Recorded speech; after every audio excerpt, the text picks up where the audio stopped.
Hello and welcome to a friendly chat. Today I'm going to talk about a comic book, but I'm also going to talk about the cartoon adaptation of that comic book. So join me as we ask the question, what do you get for the man who has everything? And now the news. Don't touch that dial.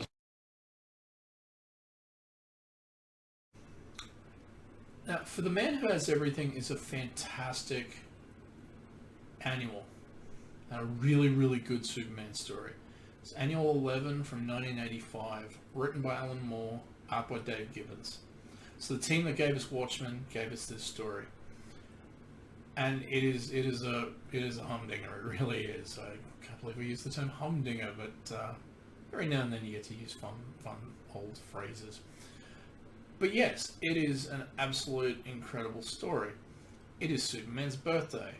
Batman, Wonder Woman, and Robin, the Jason Todd Robin, basically come to the Fortress of Solitude to celebrate Superman's birthday and give him a present. And when they arrive, they are met with the most horrifying thing that they can think of. Superman is basically standing still like a statue with a plant growing out of his chest. He is not responding to light, he's not responding to anything, and he's barely breathing.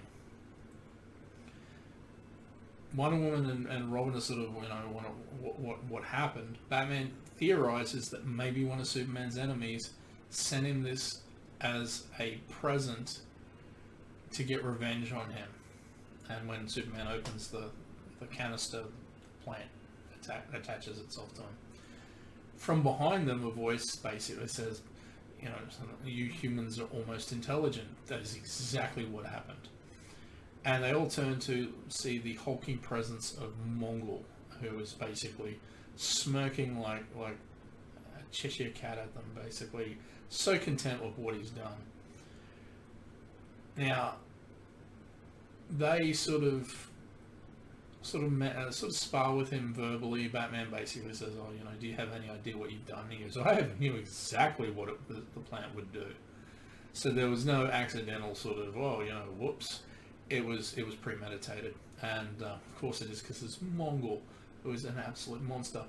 Now, as tough as Wonder Woman is, she is no match physically for Mongol. This is a villain that can smack Superman around. He is quite strong. And Batman, of course, is relying on intellect and basically sort of trying to work out a way of removing the plant from Superman's body, so Superman can come back and deal with Mongol. The plant itself is called the Black Mercy. It is a telepathic sort of plant, and what it does is it zeroes in on the person's greatest desire and creates a simulation in their mind, like a dreamlike state that is of that desire, and you get stuck there forever, basically, until your body shuts down and you die. Mongol sort of thinks that maybe Superman is sort of sitting on a throne and everyone's swooning all over him, and because he's leading the planet, and basically everyone is his pets, which just shows just how wrong Mongol is about Superman as a person. But yeah, you do actually get to see what Superman sees, and he is on Krypton. It never exploded. He was never sent to Earth. Jor-El is still alive. He is married. He has a family, and basically he has a good life, and everything seems to be going great for him. The rub of the Black Mercy, of course, is to get rid of it, you have to sacrifice that love and desire. And so yeah, it is not only a physical attack, but it is a psychological and a mental attack as well on Superman. And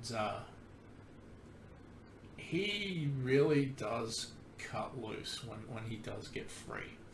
and it's not something that you see very often, especially like, I mean, this is 1985, so, but Superman, especially post-Crisis, so after this, Superman, they really drive home the Boy Scout sort of aspect of Superman, that he does really hold back. This time he is not holding back, and he just goes absolutely manic at Mongol, because Mongol really messes up Wonder Woman, and Batman is now sort of exposed to the Black Mercy after he manages to get the plant off.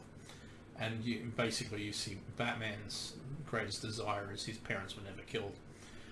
So yeah, it's one of those really good stories, because you get to see what Superman's life could have been on Krypton if it never blew up and he was never sent to Earth. And you get to see what Batman really wants more than anything, which is no big surprise. Of course, he wants his parents to still be alive. But yeah, it's an interesting concept of a story because of someone who's ridiculously evil like Mongol, basically terrorizing and tormenting someone emotionally, because attacking Superman physically is generally not really going to work, because he's ridiculously strong and powerful, and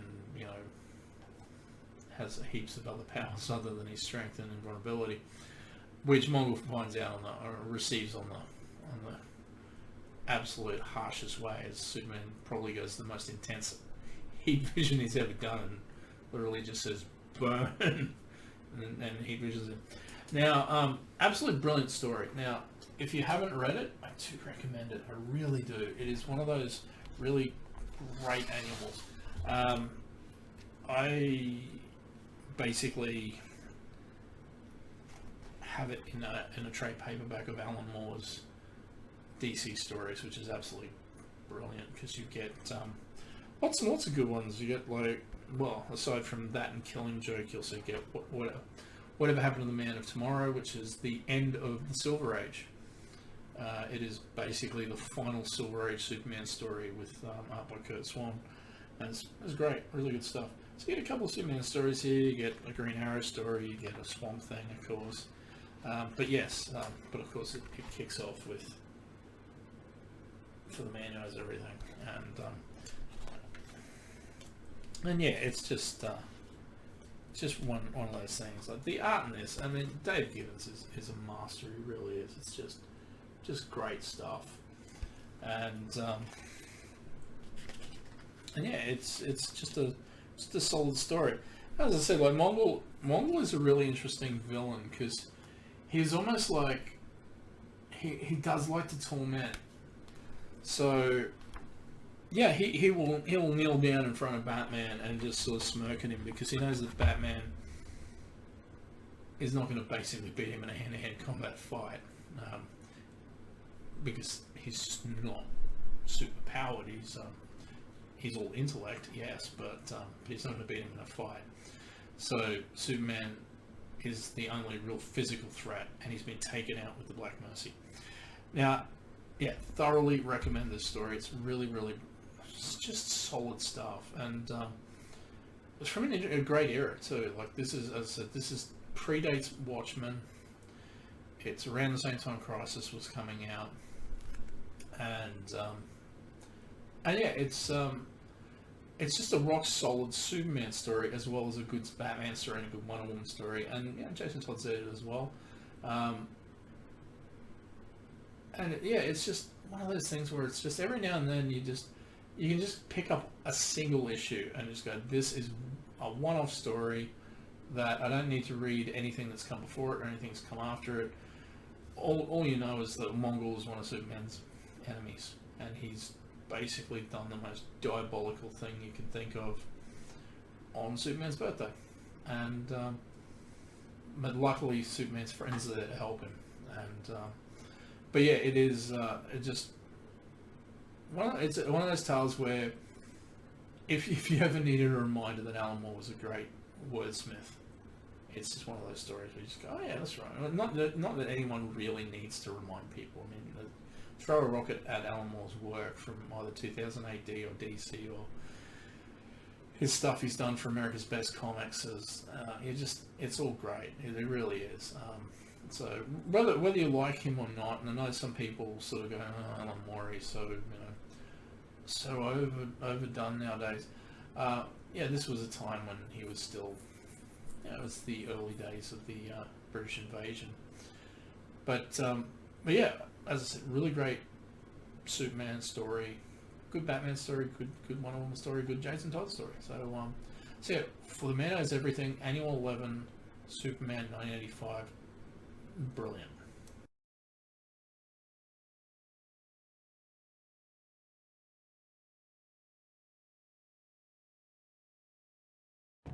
I mean, what do you buy for the man who has everything?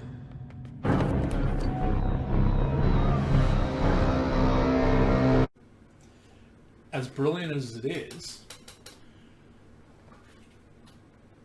James DeMatteis, or DeMatteis, I should say. I'm not 100% sure of the pronunciation of his name. I've heard it both, but please tell me in the comments if I'm pronouncing it correctly. Did an adaptation of it for the Justice League Unlimited cartoon series, which is basically it was season 3 of Justice League, season 1 of Justice League Unlimited, second episode. So first episode starts off really, really strong. It's great. It sort of, sets up the Justice League with just basically every DC hero is in it now as part of the Justice League, and it's so good. It's such a great story arc. Those 3 seasons is so good. Just everyone basically gets to shine. But this is one of those things where I was like, I remember when it first came out, I was not expecting them to do an adaptation of this specific story. I was like, oh my god, they're doing for the Man Who Knows Everything. And boy, did they give it justice. They really did. There's modifications to it. It's just Batman and Wonder Woman instead of Robin being there as well.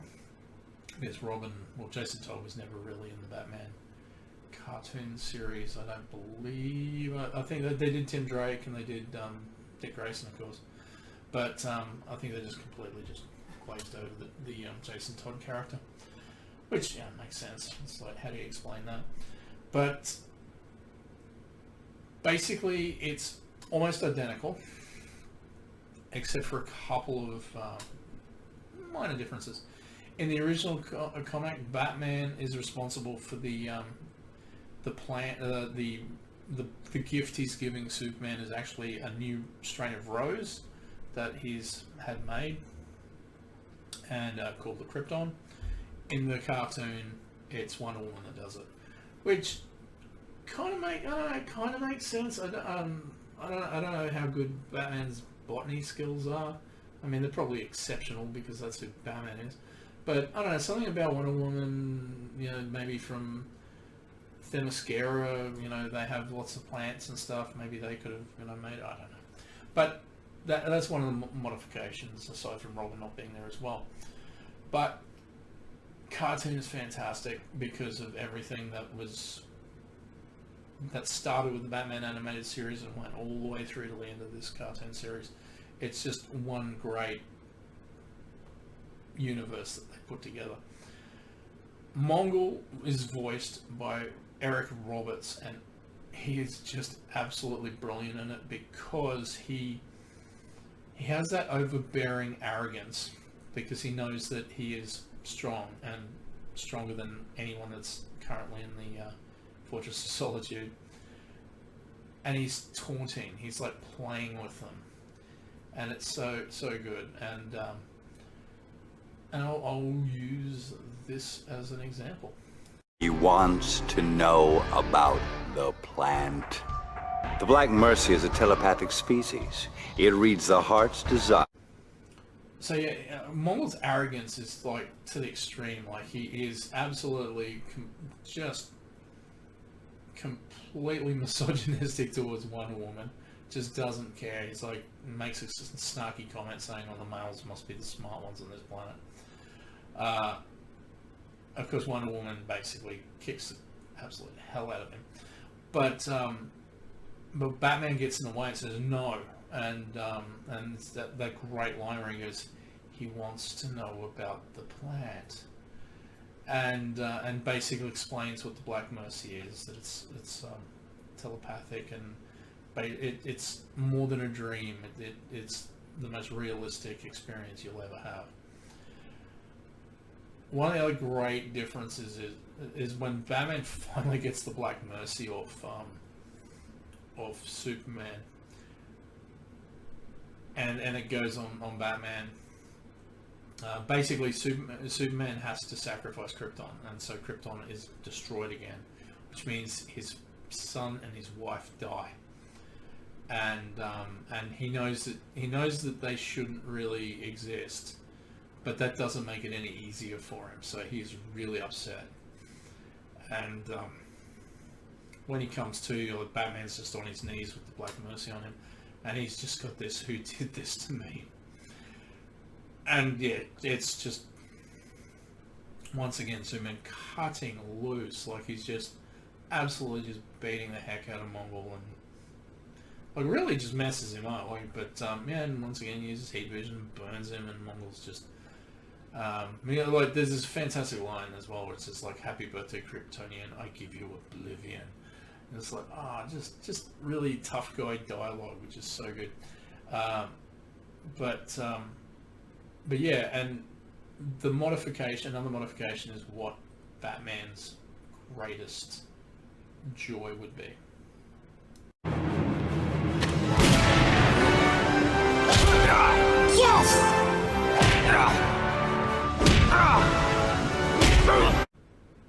So yeah, it's not just that his parents are alive, it's the fact that his dad basically almost disarms Joe Chill and just starts beating the absolute heck out of him. And Bruce is just he's so happy that his dad is just punching Joe Chill in the face over and over again. And it's just a great scene because it's Bruce is really messed up. He's a messed up kid. But of course then there's he has to sacrifice his joy to be free when one woman rips the mercy off Bruce, and of course Joe gets the upper hand and shoots Thomas and Martha again. So Batman's not happy either. But yeah, really amazing story. And as I said, Jan DeMatteis did the adaptation of it for the cartoon. Brilliant voice acting. Of course, you've got the usual players for the Justice League, for Superman. Of course, Kevin Conroy's Batman, and as I said, just amazing performance by Eric Roberts. Eric Roberts is a great actor, but just the way he portrays Mongol is just this. It's like a cat tormenting a mouse before killing it. It's like one of these things where it's just like, you're not just a villain, you really are a monster. And as I said, there's that line where he basically says, "Oh, I wonder what he's seeing. Is he on a throne as his subjects sort of swoon all over him?" And that's what Mongol wants, something very similar to that. So that's what he expects Superman to want, because Superman's strong and powerful, but Superman's also noble. So it's like, no, that's not what he wants. He wanted a simple life and a family. So yeah, when Mongol cops the Black Mercy, and they sort of say, they don't show it in the cartoon though. They do in the comic, but they don't in the cartoon. And they say, "I wonder what he's seeing." And Bruce just says, "Whatever it is, it's too good for him." But you hear screams of agony and just anguish, and it's like, and just he's got this smile on his face, like he's just the happiest he's ever been, and it's like, yeah, he's an absolute monster. But yes, amazing adaptation. It's DC. Honestly, when it comes to their animation and their whether it's the cartoon series like Batman the Animated Series, of course, was just like knocked it out of the park from when it came out in '92. But all the way through, like as I said, from Batman the Animated Series all the way through to the end of Justice League, going through Superman and Batman Beyond, is an incredible just patchwork of DC continuity, and it's so well done. And the Unlimited really did knock it up a notch. Like Justice League for the first 2 seasons was really rock solid. Once they basically went, all right, let's put everybody in there, like every DC hero, like Booster Gold gets an episode, the seven Soldiers of Victory get an episode. It's like everyone gets an episode, and it's just great. It's so good. Adapting a classic story like this was unexpected, and it was just a joy. It really was, because it is one of those great one-off stories where you just like go, wow, you just nailed it perfectly. And that's one of the things they've been doing really well. Like they don't always knock it out of the park. Sometimes when they modify their work, I think they overthink it and modify it too much. When it's an established sort of book, like when they did Killing Joke, I think they modified that way too much.